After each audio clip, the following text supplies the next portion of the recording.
InsyaAllah terus saja kita teruskan untuk pelajaran kita yang kedua. Dan hari ini jadual kita yakni menyambung Tazkiratul Maut, Tazkirah kematian.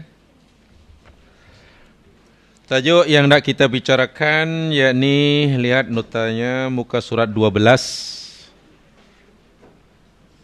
Peristiwa kematian, bicarakan tentang sakaratul maut. Muka surat 12. Sama ya? Hai? Sama kan? Muka 12 ya? Sama. Sakaratul maut.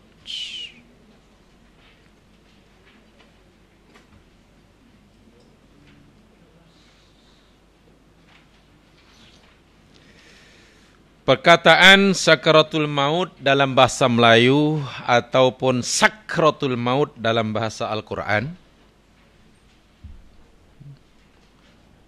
Bahasa kalau Al-Quran sakratul maut. Kalau Melayu sakaratul maut ya. Sakarat ke sekarat.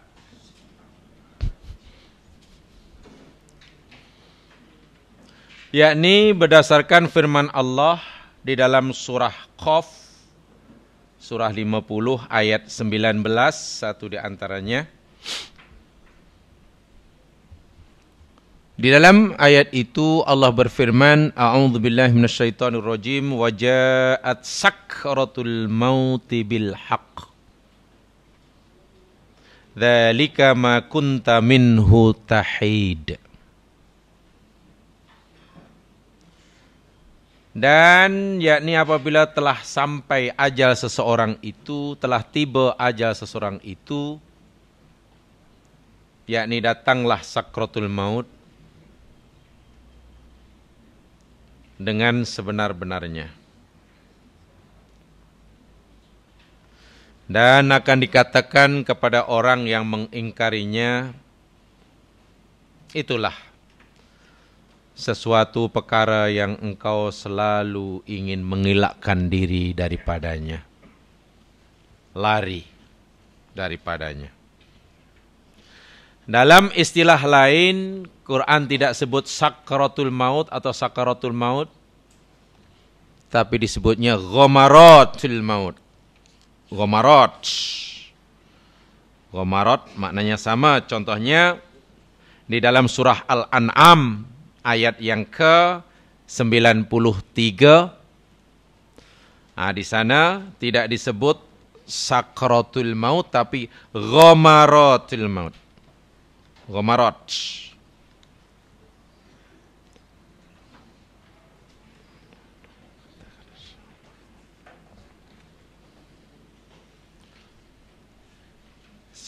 Surah Al-An'am 93. Sekadar nak tunjukkan saja istilah lain bagi sakratul maut, ghamaratul maut. Al-An'am 93. Dan ghamarat ini juga bermaksud sakratul maut atau lebihnya tekanan-tekanan sakratul maut. Muslimin, muslimat rahimakumullah. Sakratul maut adalah pintu menuju kematian saat tubuh badan kita mengalami kerusakan secara bertahap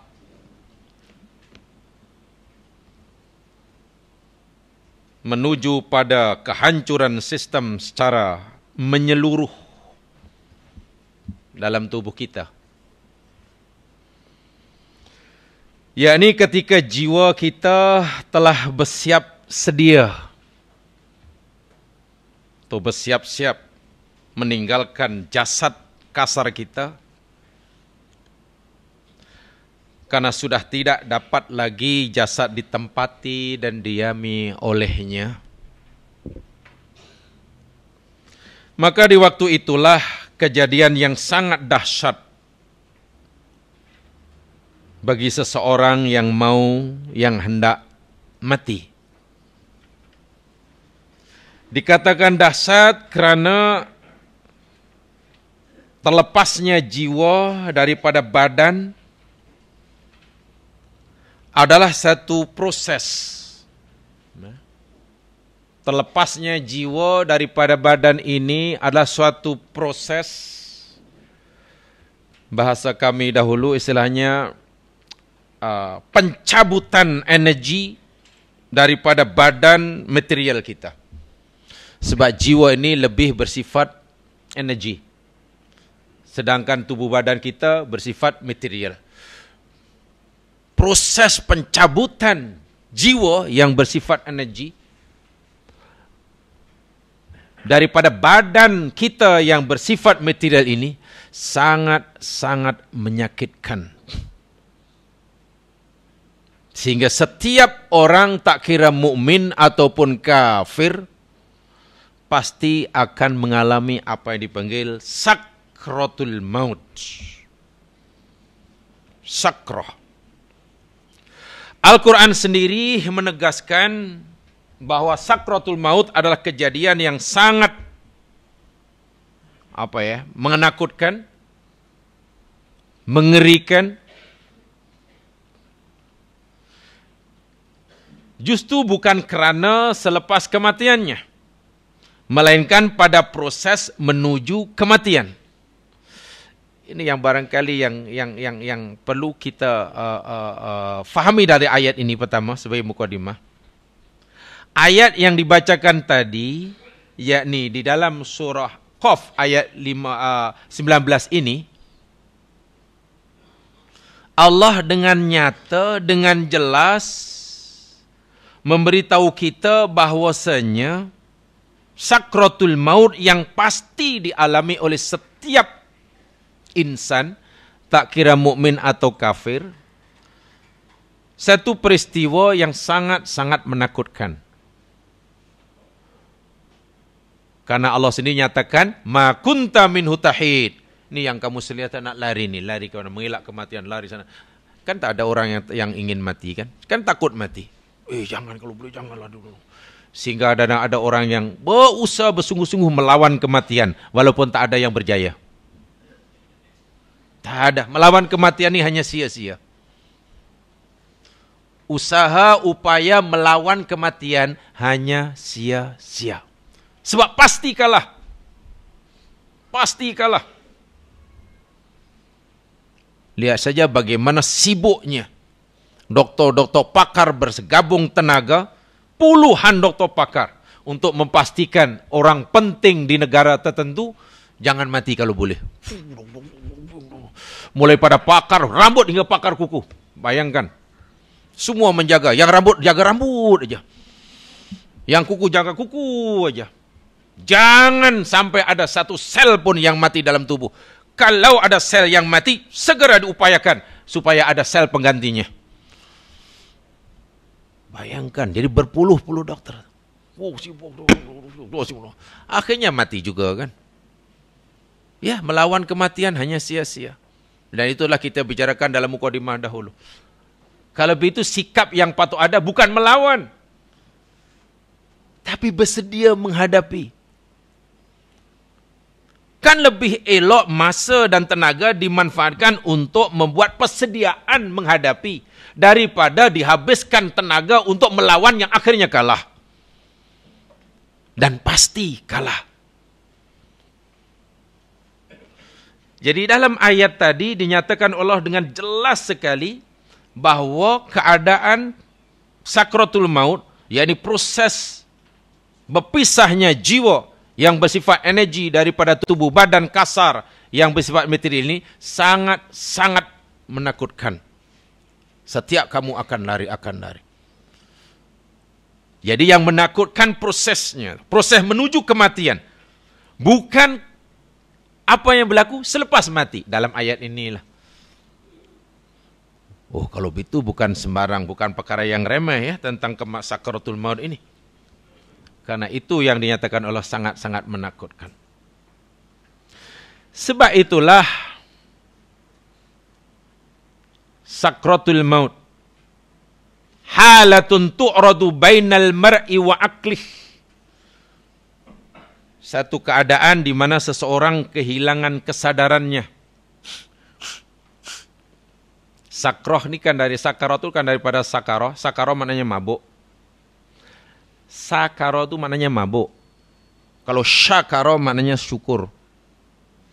Syakaro, syukur. Sakaro, mabuk. Dari sakaron, mabuk yang paling teruk itu dipanggil sakaron. Sakaron itu mabuk. Jangan dinipiskan nanti bunyinya lain. Kalau sakaron, sakaron bahasa Arab. Kalau Melayu, roh itu jadi ra. Sebab Rohman jadi Rahman. Rohim jadi Rahim. Jadi kalau sakaron jadi sakaran. Di sakaron itu mana mabuk berat.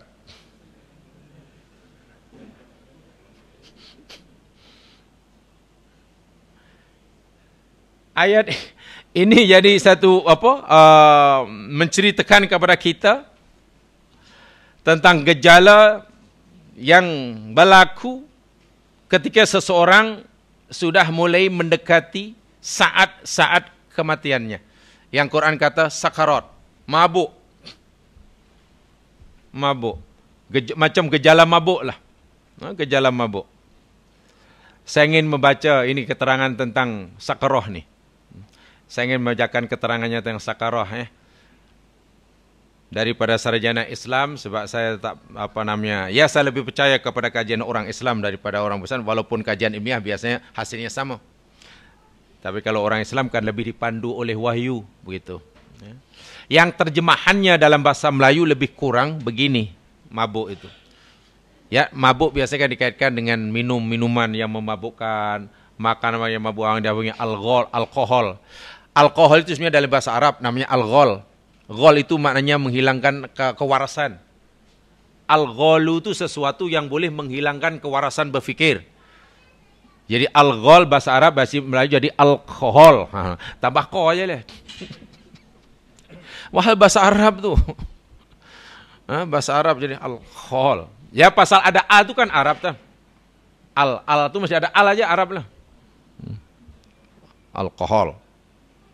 Jadi sesungguhnya sebetulnya minuman-minuman yang memabukkan, jadi minuman yang beralkohol, yang secara umumnya seperti khamr yang menyebabkan perubahan kimia dalam otak seseorang sehingga manusia menjadi bingung dan tidak mampu lagi membuat keputusan, dan ia juga mengalami dehydration, mungkin dikarenakan hilangnya sejumlah besar cairan dalam tubuh. Alkohol juga berpengaruh pada otak kecil yang meningkatkan keseimbangan tubuh, sehingga menjadikan manusia yang meminumnya kehilangan kawalan terhadap gerakan-gerakan matanya. Dan orang yang biasanya mengambil minuman yang tinggi ini akan biar dia merasa haus yang bersangatan, mengantuk yang luar biasa, kehilangan kesadaran yang maksimum, pening, pusing, bingung, bahkan hilang ingatan, dan lain sebagainya. Itu sedikit tentang sakroh, pengertian kesannya. Nah, kematian, sebelum mati orang mengalami sakroh ini. Sakroh bukan sakaroh ya, sebab sakrotun, fa'latun itu makna sekali. Sekali. Sakroh itu sekali. Sakratul maut maknanya mabuk sekali, sebagai tanda seseorang itu akan mati. Jadi ada sejumlah perubahan fizikal yang terjadi pada seseorang di saat-saat terakhir menjelang saat kematiannya yang disebut sakratul maut ini. Yaitu sejuknya.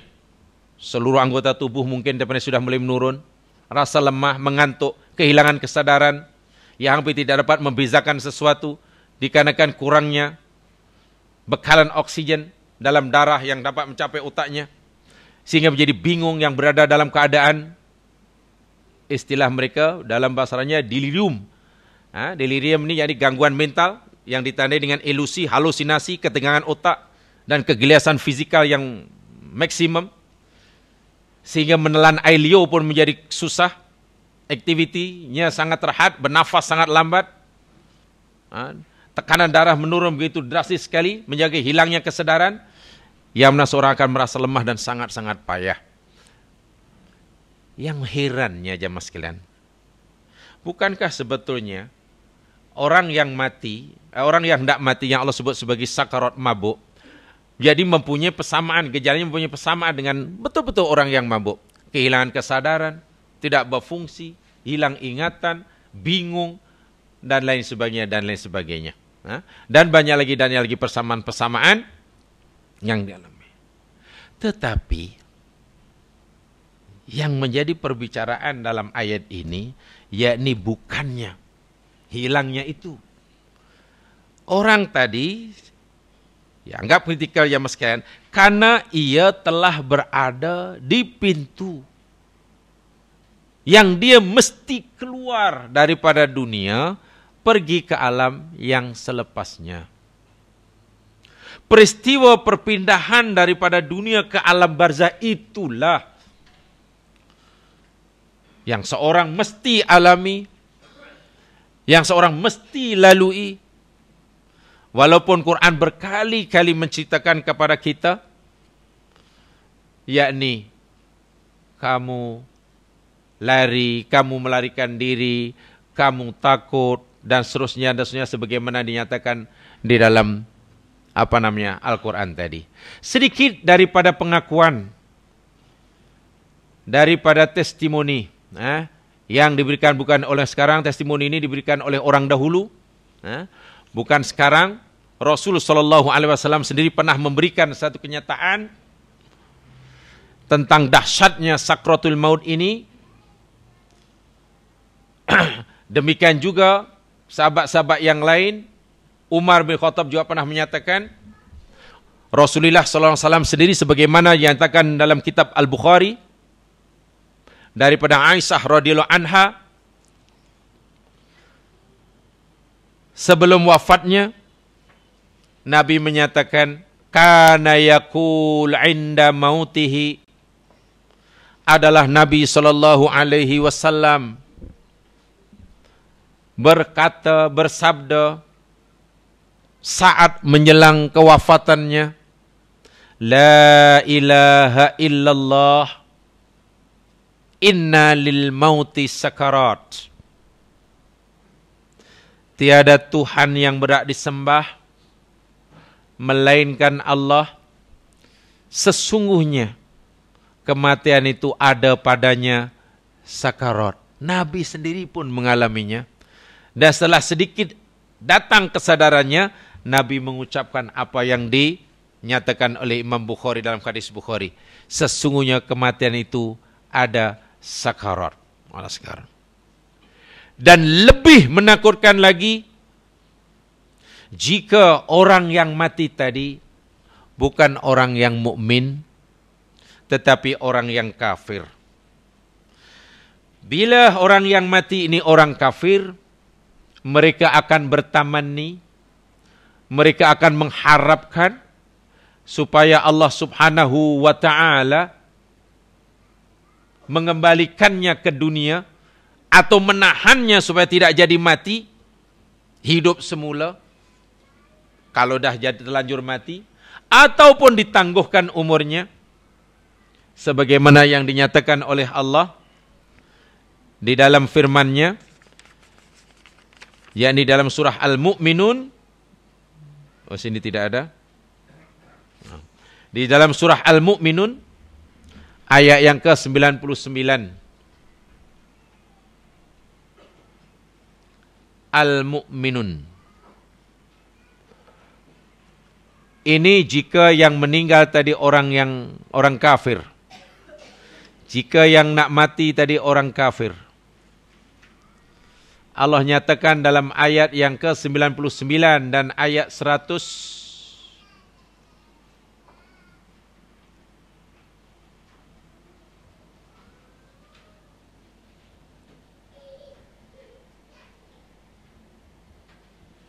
A'udzu billahi minasyaitonir rajim. Bismillahirrahmanirrahim. Hatta idza jaa ahadahumul maut qala rabbirji'un la'alli a'lamu salihan fi ma taraktu kalla innaha kalimatun huwa qailuha wa min waraihim barzakh ila yaumi yub'atsun. Sehingga apabila telah datang kepada mereka kematian, dia akan berkata, wahai Tuhanku, kembalikanlah olehmu akan daku, supaya aku dapat beramal saleh, amal mana aku telah tinggalkan semasa hidupku. Kalla, sekali-kali tidak. Tidak boleh. Tidak mungkin. Sesungguhnya itulah kalimat atau ucapan yang dia akan terus mengatakannya. Maksudnya orang kafir akan terus tak jemu-jemu kata Rabbirji'un, Rabbirji'un, Rabbirji'un, la'alli a'malu salihah, Rabbirji'un. Tapi jawaban Allah tetap sama. Kalla, kalla, kalla. Wa min waraihim barzakh ila yaumil asun. Sedangkan di belakang, maksudnya di hadapan mereka, yakni alam barzah, hingga mereka, hari mereka dibangkitkan. Hari mereka dibangkitkan. Ini yang paling menakutkan. Jika yang hendak meninggal itu adalah orang kafir. Kalau mereka tidak dibenarkan oleh Allah untuk, tidak dikabulkan oleh Allah keinginannya untuk hidup semula, untuk ditangguhkan, mereka menyatakan taubat. Ada dua yang mereka minta. Minta untuk dipanjangkan umurnya, gagal. Minta ditambahkan umur, tidak dikabulkan. Kalla, kalla, kalla, kalla. Tinggal satu permintaan mereka. Ingin supaya dosa-dosanya diampun masa itu. Seolah-olah, ya Allah, kalau umur yang aku minta engkau tambahan umur engkau tidak kabulkan, tapi tak apalah, tak payah ditambah umur, tak apa, tapi tolonglah ampunkan dosaku. Inni tubtul an. Sesungguhnya aku taubat sekarang. Ingin taubat sekarang.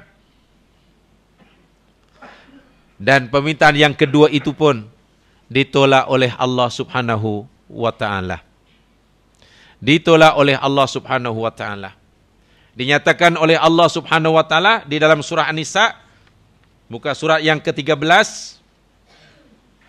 ayat yang ke-9, ayat yang ke-18. Di situ dinyatakan,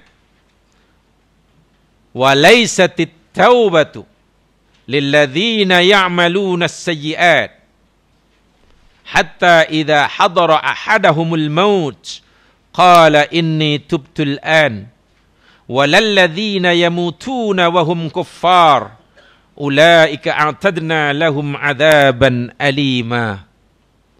Dan tiadalah taubat itu atau taubat tidak diterima oleh Allah bagi orang-orang yang melakukan kesalahan-kesalahan yang banyak, bertimbun-timbun, dan suka menangguhkan taubat, sehingga apabila telah datang kepada seseorang daripada mereka kematian, baru dia berkata, inni tubtul an, sesungguhnya aku bertaubat sekarang, aku taubat sekarang, taubat sekarang. Taubat seperti ini tidak diterima. Dan juga tidak diterima taubat bagi orang yang mati sedangkan mereka dalam keadaan kufur. Orang-orang itu kami sediakan bagi mereka azab yang sangat-sangat pedih. Tidak kira untuk ayat yang pertama, ketika mereka minta dipanjangkan umurnya, minta dihentikan dahulu, dilambatkan dulu ajalnya, yang Allah tolak. Ataupun yang kedua, ketika mereka merayu supaya taubatnya diterima, dosanya diampun. Rupa-rupanya inilah yang dialami oleh mereka ketika mereka sakratul maut. Berapa lama ia berlaku? Seperti mana dalam siri-siri yang lepas telah dijelaskan, ianya sudah tidak boleh lagi diukur dengan masa yang ada dalam jam tangan kita. Masa yang berlalu bagi mereka sudah berbeza dengan masa yang berlaku bagi kita. Bagi kita yang menjaganya, yang dalam keadaan hidup sihat walafiat, mungkin kita rasa sekejap. Tapi bagi mereka, mungkin terasa lama. Bagi kita mungkin lama, bagi mereka mungkin sekejap. Sakratul maut. Bagi orang yang mengalaminya, masanya sudah tidak sama dengan kita. Istilah golongan cerdik pandai, masa bagi orang yang sedang sakratul maut dipanggil masa yang dipanggil chronological age. Sementara masa bagi kita yang masih hidup sihat ini, yakni masa biological age. Tidak sama. 309 tahun bagi kita. Itu biological age. 309 tahun. Tapi bagi ashabul kahfi yang tidur, ditanya berapa lama hang tidur? Dia kata, tengah hari. 1 hari. Macam mana 309 tahun dirasakan setengah hari? Ya, karena masa bagi orang yang tidur. Bukan masa biological age, tapi chronological age. Itu baru tidur. Bagaimana kalau orang sudah dalam keadaan mabuk karena nak mati? Sesaat bagi yang hidup, lama bagi mereka. Ratus tahun bagi yang sedang sehat, mungkin sekejap bagi mereka. Kita tidak boleh mengukurnya. Tetapi, jadi sebab itulah, berapa lama yang diambil oleh mereka, tidak boleh kita ukur dengan jam tangan kita. Mungkin kita rasakan sekejap. Orang-orang yang kafir yang matinya nampak begitu senang, mengejut. Kan? Mati terkejut. Puh! Wah, senang sungguh ya, maknanya dia sakitnya sekejap. Tapi kenapa hamba Allah? Dia alim, tapi lama dia mengalami koma umpamanya. Dia dalam koma dah lama sangat. Tak full stop, asyik koma aja. Koma tu baik, kalau full stop tak apa. Koma tu yang sekarang. Ya, jangan dilihat itunya lah. Mungkin kita lihat nampaknya sesaat si kafir yang mati terkejut lagi. Tadi, sekejap sesaat kita tengok. Tak sampai setengah minit sudah mati. Tapi tahukah setengah minit itu dipanggil biological age yang bagi dia mungkin sudah setengah tahun. Atau mungkin sudah 15 tahun dirasanya. Orang yang tersiksa merasakan sangat-sangat lama. Sementara yang si mukmin merasakan sakratul maut sesaat baginya. Walaupun bagi yang hidup, mungkin sudah 5 hari dia belum meninggal. Sudah 5 hari tak sedar sudah. Sebab itulah apa yang kita lihat, keadaan yang kita lihat pada diri orang yang meninggal. Ketika ia dalam keadaan sakratul maut, tidak menggambarkan hakikat yang sebenarnya. Saya ulangi sekali, apa yang kita lihat, pada keadaan yang kita lihat pada orang sedang mengalami sakratul maut, tidak menggambarkan hakikat yang sebenarnya yang dialami. Mungkin yang kita lihat sesuatu yang mengerikan dan menyakitkan. Tapi boleh jadi bagi dia yang sedang merasakannya, ia sedang menikmati kenikmatan yang luar biasa. Sebaliknya mungkin yang kita lihat sesuatu yang menyenangkan baginya. Tetapi mungkin bagi dia adalah dia sedang mengalami siksaan yang amat dahsyat. Itu dinyatakan oleh Allah Subhanahu wa taala, tadi saya nyatakan yakni di dalam surah Al-An'am ayat yang ke-93 tadi. Al-An'am 93 itu sebagai jawabannya. Yakni yang hidup, yang menjaga itu tidak dapat memahami, tidak mungkin dapat memahami hakikat sebenar apa yang sedang berlaku pada diri orang yang dalam keadaan sakratul maut. Sakratul maut. Dan bicara tentang cepat ataupun lambat jamaah sekalian, di dalam hadis yang pernah kita pelajari pada siri-siri yang lepas, kematian mukmin, kematian mengejut ni jamaah sekalian, fuj'ah, al-mautu fuj'atan, mati mengejut inilah. Dalam hadis sahih Rasulullah SAW, rahmatun lil mu'min wa adzabun lil kafir. Kematian secara tiba-tiba, mengejut itu adalah rahmat bagi si mukmin, tapi azab bagi si kafir. Kalau ia menimpa bagi orang mukmin meninggalnya mengejut, itu adalah rahmat baginya. Tapi kalau ia berlaku pada orang kafir, itu azab baginya. Azab baginya.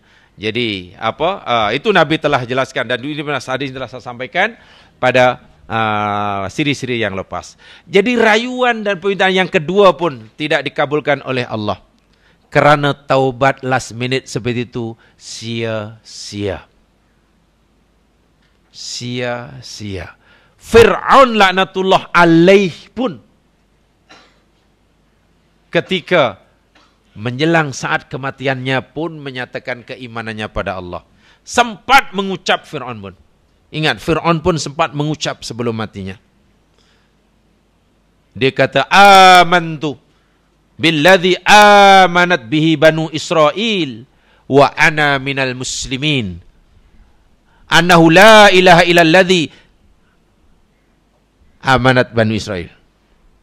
Sesungguhnya aku beriman bahwasanya tiada Tuhan yang berhak disembah illalladzi amanat bihi banu Israel, melainkan Tuhan yang dipercayai oleh kaum Bani Israel. Wa ana minal muslimin, dan aku termasuk orang muslim. Fir'aun pun sempat mengucap, tetapi Allah tolak syahadahnya dengan beberapa alasan yang kita boleh fahami daripada ayat tadi. Pertama, syahadahnya memang tidak betul. Dia punya Fir'aun, dia punya mengucapnya dia tak betul. Sebab dia kata, aku beriman kepada sesungguhnya tiada Tuhan yang berhak disembah melainkan Tuhan yang dipercayai oleh Bani Israel. So diri sendiri tidak kenal. Katalah malaikat tanya pada Fir'aun, siapa Tuhan kamu wahai Fir'aun yang kamu beriman, yang kamu imani? Ya Tuhan yang kamu imani, jadi Tuhan macam Israel punya. Macam dia orang punya. Itu iman taklid, tidak diterima. Di samping itu dia beriman bukan karena keikhlasannya, tapi beriman mengakui kewujudan keesaan Allah karena ingin dilepaskan daripada kematian. Jadi Allah Maha mengetahui. Tidak. Orang ini pun tidak terima seperti mana Allah tidak terima, seperti mana yang Allah nyatakan dalam surah An-Nisa tadi. Baru dia kata ini tubtul an. Itu yang menakutkan. Keadaan sakratul maut itu yang menakutkan. Bukan sakitnya, sakitnya setiap orang merasai, termasuk Rasulullah. Nabi sendiri buat pernyataan, testimoni daripada Nabi. La ilaha illallah, inna lil mauti sakarat. Nabi pun merasakannya. Jadi ini tidak kira siapa, sebab saya kata tadi, proses pencabutan, keluarnya, berpisahnya jiwa yang bersifat energi daripada tubuh badan yang bersifat material, inilah yang sangat-sangat menyakitkan. Lalu apa bezanya si mukmin dengan si kafir? Bezanya daripada segi kadar sakitnya dan juga kadar masanya. Dari segi tempohnya. Si kafir akan merasa sangat panjang dan lama kesakitan itu. Di samping amat sangat. Sementara si mukmin merasanya kurang, tetapi sungguh pun kurang, jadi kurang dan masanya pula sekejap. Tapi walaupun kurang jamaah sekalian, ada satu testimoni yang perlu saya sampaikan di sini, yakni begini kisahnya. Ini dalam riwayat yang disebut dalam kitab Al-Mustadrak Lis-Sahihain Lil Hakim. Nama kitabnya Mustadrak Lis-Sahihain. Mustadrak ini dikarang oleh Imam Hakim, ya mas sekalian, mencantumkan hadis-hadis sahih menurut syarat Bukhari dan Muslim, tapi Bukhari Muslim tidak meriwayatkannya. Hadis-hadis yang ada dalam kitab Mustadrak ini, hadis-hadis yang dari segi pengriwayatannya sesuai dengan syarat-syarat Bukhari Muslim, hanya saja kedua sahih ini tidak meriwayatkannya. Ya, dikarang oleh Imam Hakim. Apa yang pernah dialami oleh Amr bin Al-As. Amr bin Al-As, seorang sahabat Nabi yang sangat terkenal. Amr bin Al-As, sahabat Nabi yang hebat, seorang politikus yang ulung. Bahkan dia pernah menjadi gubernur di Mesir pada zaman pemberian Umar bin Al-Khattab. Dan akhirnya dia menjadi penasihat politik yang hebat pada zaman Muawiyah, ketika Muawiyah berbeza pendapat dengan Ali bin Abi Thalib. Abdul Mas kata, ajaban liman nazala bihil maut wa aqluhu ma'ah kaifa la yasifuhu.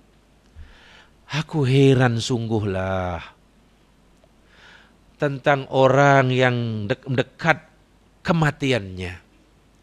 Sungguh mengherankan aku. Apa yang berlaku pada orang yang dah dekat dengan kematian. Akal masih ada, tapi dia tak boleh cerita.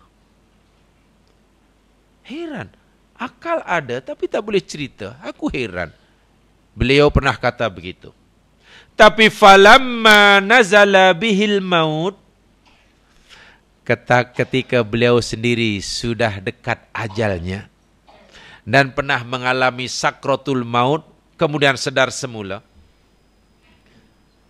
Qala lahu ibnuhu, anaknya yang bernama Abdullah tanya kepada Amr bin As. Abdullah bin Umar bin Amr bin As. Amr bin As. Yang lebih kenal sebenarnya Ibnu Amr. Ibnu Amr adalah salah seorang 4 Abdullah yang tersohor di kalangan sahabat Nabi. Sahabat Nabi ini ada 4 orang yang benar Abdullah yang semuanya punya nama besar.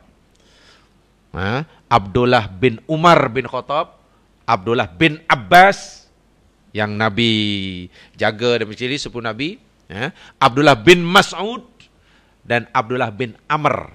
Ini 4 Abdullah ini sahabat yang tersohor. Jadi Abdullah bin Amr putranya ini, dan ini juga Abdullah bin Amr inilah yang mengikuti sahabat Nabi yang Nabi istiharkan masuk surga adalah.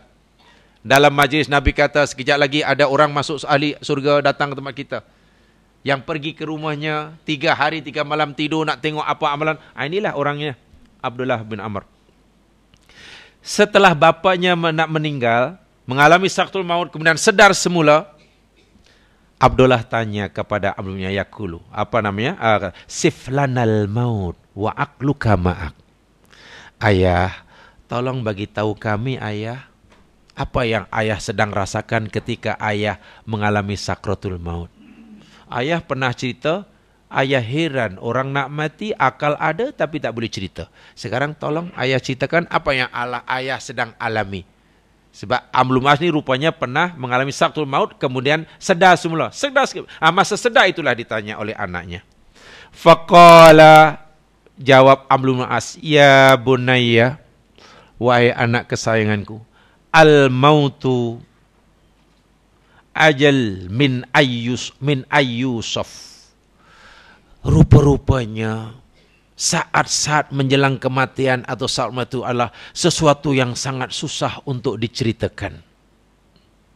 Sulit untuk diungkapkan dengan perkataan. Walakinni sa'asifu, tetapi aku akan ceritakan sedikit yang aku sedang rasakan ketika itu kepadamu. Sa'asifu laka minhu syai'an. Aku nak cerita sikit, sebab yang sikit itu yang dia tahu. Yang banyak-banyak tak tahu. Ajiduni kana ala unuki jibalun. Seolah-olah aku masa itu dapat aku rasakan diriku ini, tengkukku ini dihempap dengan gunung yang sangat berat.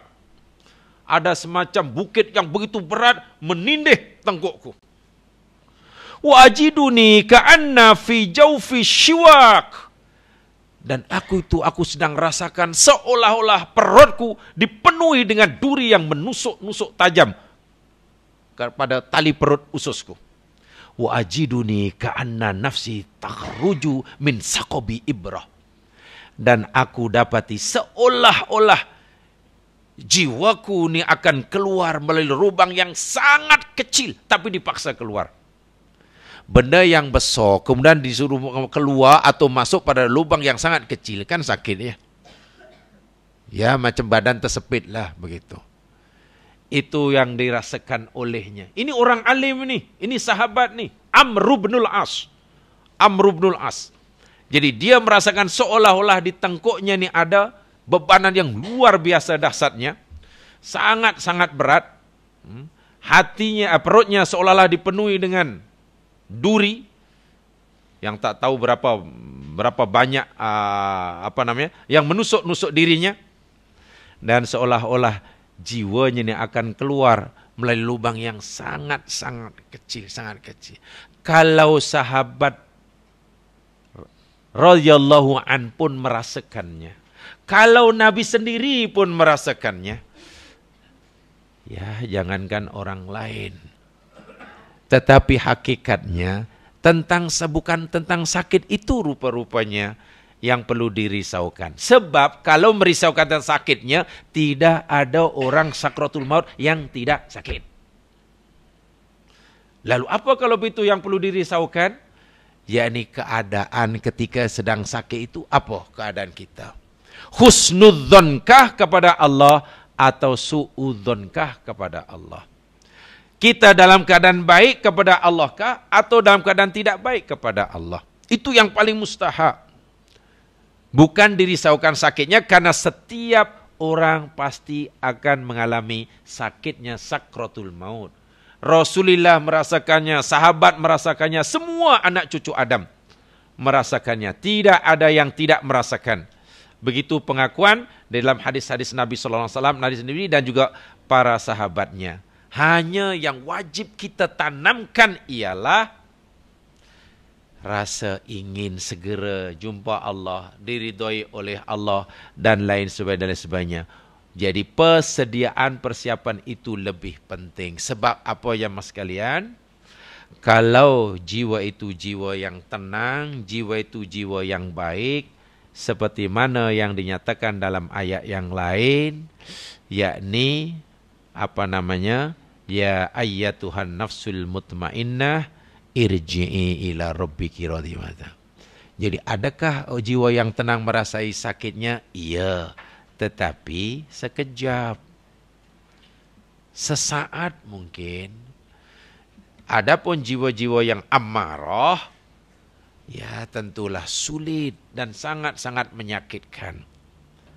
Kalau sahabat Nabi yang hebat itu pun merasakan seolah-olah perutnya dipenuhi dengan duri yang tajam menusuk kanan kiri depan belakang, tengkuknya seolah-olah ditindih dengan bukit yang besar.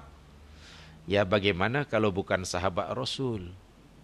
Ya, tentang itu sebenarnya tidak harus dikhawatirkan karena pasti dialaminya. Pasti dialaminya.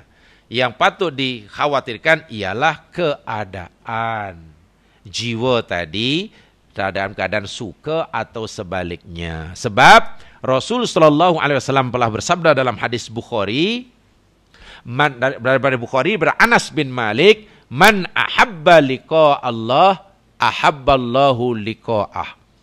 Sesiapa sahaja yang cinta dan suka bertemu dengan Allah, maka Allah pun suka dan cinta hendak menemuinya. Yang kedua, wa man kariha, dan siapa yang tak suka jumpa Allah, karihallahu liqa'ah, maka Allah pun tak suka nak bertemu dengannya. Faqalat Aisyah, lalu Aisyah radhiyallahu anha istri Rasulullah SAW memberi komentar, inna lanakrahul maut, inna lanakrahul maut, inna lanakrahul maut. Kami tak suka mati, kami tak nak mati, kami takut mati, kami tak suka mati. Rasul mengingatkan istrinya, laisa kadzalik ya Humairah. Wahai Humairah, bukan begitu. Kamu tak boleh kata saya tak nak mati, saya tak nak mati, saya takut mati. Bukan. Itu perkataan yang salah. Habis semua orang kata pun salah juga. Kita ni ya lumrah lah. Semua orang kata saya takut mati, takut mati. Walaupun semua orang semua orang kata salah, tetap salah. Nabi kata bukan begitu. Itu tak boleh. Laisa kadzalik. Walakinil mu'min idza hadarahul maut busyira bi idwanillah wa karamatihi. Ini karena jika seorang itu mukmin, apabila telah dekat ajalnya, akan diberikan kabar gembira oleh Allah dengan keridhaannya dan karamahnya, kemuliaannya. Falaisa syai' ahabbu ilaihi mimma amamah. Maka tidak ada sesuatu yang lebih dicintai oleh orang mukmin pada saat itu melainkan apa yang Allah hidangkan, yang Allah tunjukkan di hadapannya, keridhaan. Dan jadi ketika si mukmin ditunjukkan keridhaan Allah, dihidangkan keridhaan Allah dan kemuliaannya, si mukmin lebih tertumpu pada keridhaan yang ada di hadapan di alam barzah, sehingga rasa sakit tadi dapat dikurangi. Dapat berkurang. Fa'awwaba liqa' Allah wa habballahu liqa'ah. Maka si mukmin tadi segera ingin sekali cepat bertemu Allah, dan Allah pun ingin segera menemuinya. Wa innal kafir idza hadara, dan apabila si kafir telah dekat ajal saat kematiannya, busyira bi'adzabillah. Si kafir tadi diberikan kabar gembira dengan adanya azab Allah dan siksanya. Falaisa syai'un aqra ilaihi mimma amamah. Dan tidak ada sesuatu yang paling dibenci oleh si kafir saat itu, melainkan apa yang telah ditunjukkan di hadapannya. Ketika itu, kariha liqa Allah, dia benci nak berjumpa Allah, maka Allah pun benci nak jumpa dia. Subhanallah. Jadi itu yang perlu disiapkan. Yang perlu disiapkan oleh setiap kita dalam menghadapi sakratul maut, bukan takut akan sakitnya, karena pasti sakit. Pasti. Tidak mungkin tidak. Sebab begitulah sunatullah. Tetapi yang wajib diusahakan, bagaimana supaya ketika kita mengalami sakratul maut tadi, diperlihatkan di hadapan kita keridhaan Allah dan karomahnya. Keridhaan Allah dan karomahnya. Maksudnya, yakni Allah suka nak berjumpa kita, sehingga menjadikan kita pun sukalah nak menemuinya. Bila itu yang ada di hadapan kita, subhanallah, maka kematian merupakan sesuatu yang amat ditunggu-tunggu, yang dinanti-nantikan oleh seorang mukmin tadi. Pasti akan dapat dirasakan. Dan apa yang patut difikir ketika orang dalam keadaan seperti itu, saya sebutkan lagi sekali apa yang telah kita sampaikan dahulu, yakni hadis Rasulullah sallallahu alaihi wasallam, apa yang patut ada bagi orang ketika menghadapi, sebagaimana hadis ini dicantumkan, hadis sahih dicantumkan juga oleh Imam Nasruddin Albani dalam kitabnya Al-Janaiz. Pernah saya sampaikan dahulu, la yamutanna ahadukum illa wa huwa yuhsinudzan billahi ta'ala. Janganlah sekali-kali seseorang kamu itu mati, melainkan ia dalam keadaan berbaik sangka kepada Allah. Tidak boleh fikir yang lain kecuali hanya berbaik sangka kepada Allah. Jangan yang lain. Berdasarkan satu riwayat yang mas sekalian, Rasul sallallahu alaihi wasallam dalam hadis Anas pergi menziarahi sahabatnya yang sedang sakit, yang menyebabkan kematiannya. Ini masih muda orang ini. Nabi datang, dakhala ala syabin wa huwa bil maut. Dia menziarahi anak muda yang sakit, yang menyangka kematiannya. Lalu Nabi tanya dia, kaifa tajiduka? Wahai saudara, bagaimana engkau mendapati diri saudara? Bahasa Arabnya, bahasa Melayunya, bagaimana awak dapati diri awak? Maksudnya, apa yang awak sedang rasakan? Apa yang ada dalam jiwa yang rasa hati awak sekarang apa? Itu adab orang menziarahi orang yang sakit, yang dah ini ya. Tak payah tanya macam-macam lah. Yang saya nak tanya, kalau boleh tanya sikit lah. Yang nak pergi itu jadi tak? Karena pasal semua dah kawan dah sakit macam. Tak, yang itu, yang kan minggu depan kita nak pergi ke itu Vietnam tu, itu awak jadi janganlah kawan tu tak. Dibebanilah. Macam mana yang kata anak awak nak dah bertunang, itu macam mana nanti? Jangan. Mungkin awak sebelum ada apa ke minta tom yam ke apa ke. Tak payahlah. Kalau tak ada kehendak, tak payah dibangkit-bangkitkan kehendaknya. Kita ni kadang-kadang terlalu maknanya terlalu sensitif ke, tak tahulah. Terlalu sentimental ke, tak tahu, atau terlalu mengambil hati, saya tak tahulah. Cakap-cakap yang bersifat agama, cakap-cakap yang lebih bersifat nuansa barzakhi. Wah, ini bahasa yang susah nih. Cakap yang bernuansa barzakhi, maknanya kalimat-kalimat yang lebih berbicara tentang alam barzakh bagi orang yang akan mati, yang kat sana itu pasal dianggap sesuatu yang sensitif ke, tak tahulah. Wah, satu yang pasti, kenapa ya segan-segan ya? Ya budaya itu harus dibuang lah. Nabi kan contoh yang paling baik kan. Terus ditanya, saudara, sekarang ini apa yang sedang kamu rasakan dalam jiwa kamu? Saya nak tahu apa yang kamu sedang fikir sekarang ni apa. Nabi nak tanya penyakit kamu ni boleh sembuh ke tidak, doktor kata apa? You nak makan ubat ni, macam mana lidah dah boleh bezakan gula kan? Tak payah. Apalagi kalau pertanyaan yang ziarah ni sama je. Mungkin yang kan si pesakit ni lagi tension. Orang tu aksiden datang, macam mana kena aksiden pakcik? Kat mana aksiden ni? Macam mana ceritanya? Masa itu saya lepas itu iya, lepas tu budak tu macam mana? Tak tahulah budak macam mana kini. Dah 15 minit budak tu. Tak apalah, mudah-mudahan awak cepat sembuh. Balik, datang lagi, macam mana? Juga aksiden pakcik, masih satu hari asyik mereka. Lama-lama budak tu, iyalah jemunya. Kalau macam itu saya syorkan, rakam saya suara dia. Tanya duk. Tanya lima macam mana duk. Dengar sendiri kan.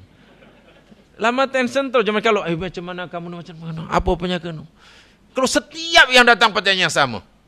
Elok kalau dah rasa, karena budaya kita begitu kan, rekam aja suara sebelum kita. Saya tadi aksiden, lepas itu gini, polis nanti panggil saya, datang aja, on. Tak ada ke cerita yang lain? Coba cerita umpamanya tentang hikmah musibah ke, musibah ini, atau hikmah umpamanya, ya kan musibah ini macam-macam, ada musibah namanya azab, ada musibah namanya bala, ada kan jadi tenang kan nanti. Oh, awak ni nampaknya bertuah. Bertuah sebab Allah sedang pilih awak, sedang diberi peluang untuk bersabar. Allah kan suka orang yang sabar. Dan orang hanya baru punya peluang sabar jika diberi musibah. Orang yang tak pernah diberi musibah, tak mungkin ada peluang untuk sabar. Jadi awak termasuk bertuah dapat musibah ini karena peluang untuk sabar. Jangan dilihat musibahnya, lihatlah kesabaran yang ada, peluang sabar di hadapan Anda. Musibah menjadi kecil. Bahkan kita merasa bersyukur karena diberi musibah. Setelah kita mampu bersabar, akhirnya terima kasih ya Allah. Rupa-rupanya untuk mencapai merasakan kesabaran, ya rupanya engkau ketuk dahulu. Tak apa, rasa ketuk dah tak sakit. Coba tukar sikit tajuknya. Tajuknya.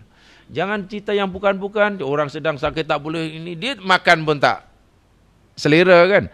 Makan tak selera. Ni saya bilang, semalam saya pergi tom yam tu sedap tahu. Buat sakit hati je. Yang boleh bertanya sama. Semua sama macam fotokopi. Itu lain kali macam tu. Rakam aja. Rakam dan dengar sendiri dah. Ya itu sebenarnya lebih budaya lah. Coba diubah sedikit yang lebih bernuansa barzakhi. Kan nanti jadi tenang kan. Sebab ada adabnya kan, i'adatul marid ini. Jangan terlalu budaya sangat. Jangan budaya sangat. Kena berubah. Dan kita boleh berubah. Apalagi perubahan kepada yang lebih islamik dan Quranik. Yang Quranik. Jadi Nabi tanya, bagaimana? Apa yang awak sedang rasakan? Qala wallahi ya Rasulullah, inni arjullah wa inni akhafu dunubi. Demi Allah ya Rasulullah, sekarang aku ingin sekali berharap, ingin sekali segera berjumpa Allah. Karena dia tahu mungkin tak akan lama hidupnya. Ingin sekali segera berjumpa Allah. Keinginan itu sangat meluap ya Rasul.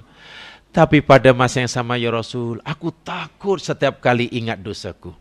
Setiap kali ingat dosa, walaupun dah bertaubat, karena Allah belum tahu yang taubat aku diterima atau belum, takut pula. Tapi bila ingat bahawa Allah ni Maha Pengampun, menyediakan itu ini, ingin segera jumpa. Jadi hati orang ni dalam keadaan bingung lah.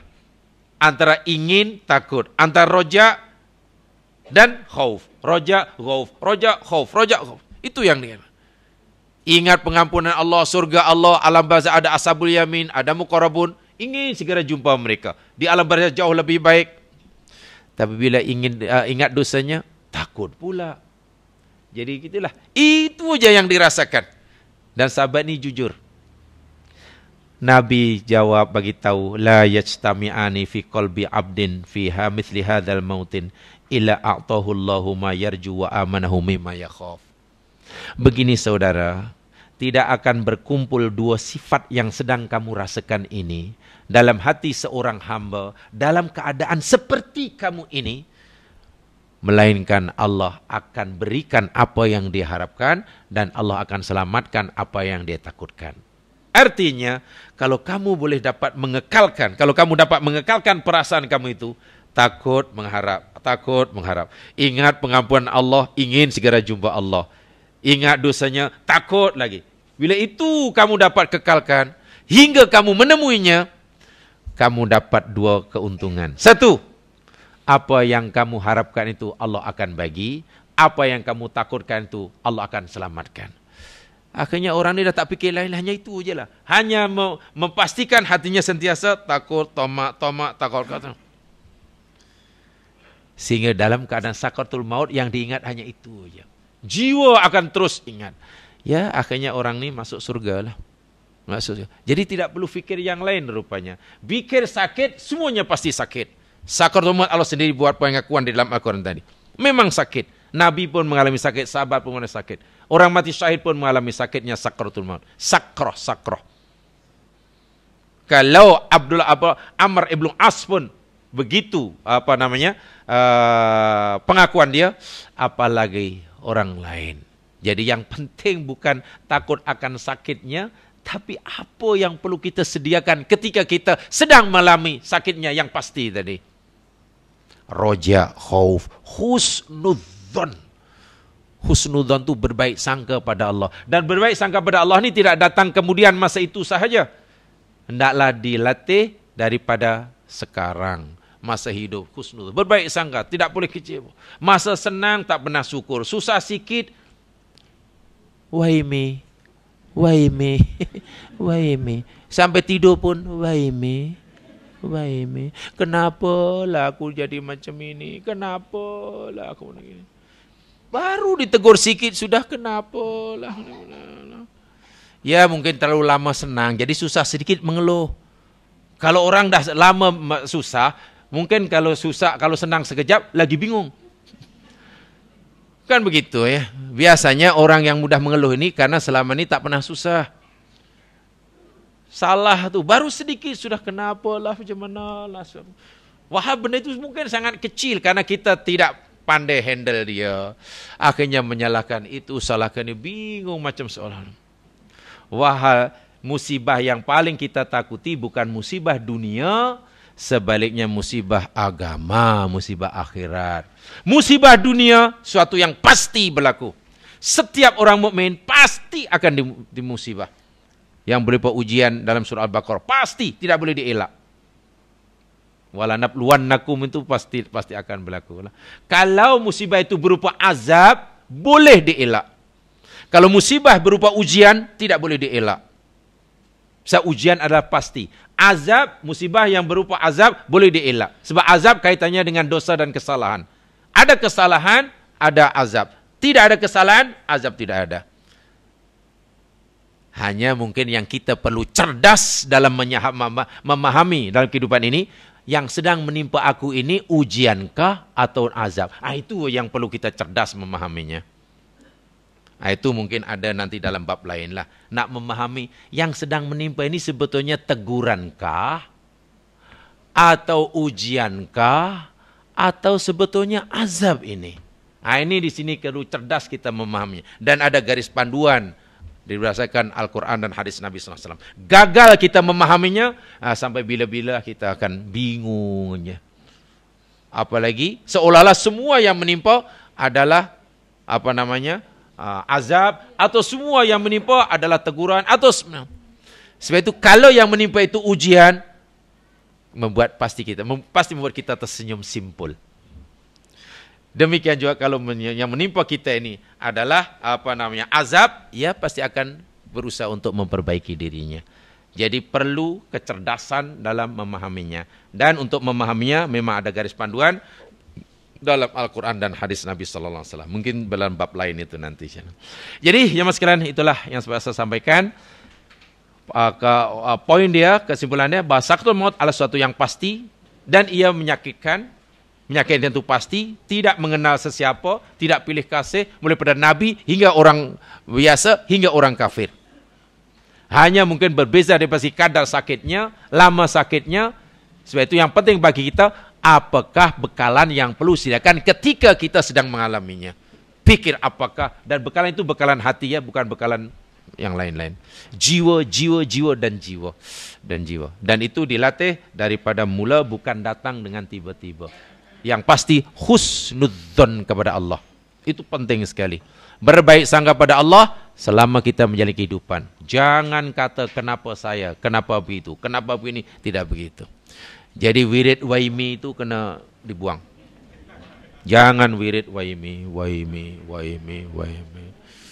Tak acile waimi. Jangan. Mudah-mudahan diberkati oleh Allah Subhanahu wa taala. Yang benar dari Allah jua, khilaf kalau dari sendiri. InsyaAllah kita dengar pada masa depan. Tutup dengan bacaan tahfiz farah dan suratul asri. Subhanakallahumma bihamdika asyhadu an la ilaha illa anta astaghfiruka wa atubu ilaik. A'udzu billahi minasy syaithanir wal 'ashr. Innal insan lafi khusr illa alladziina aamanu wa 'amilus shalihat tawassaw bil haqq wa tawassaw bis sabr. Assalamualaikum warahmatullahi wabarakatuh.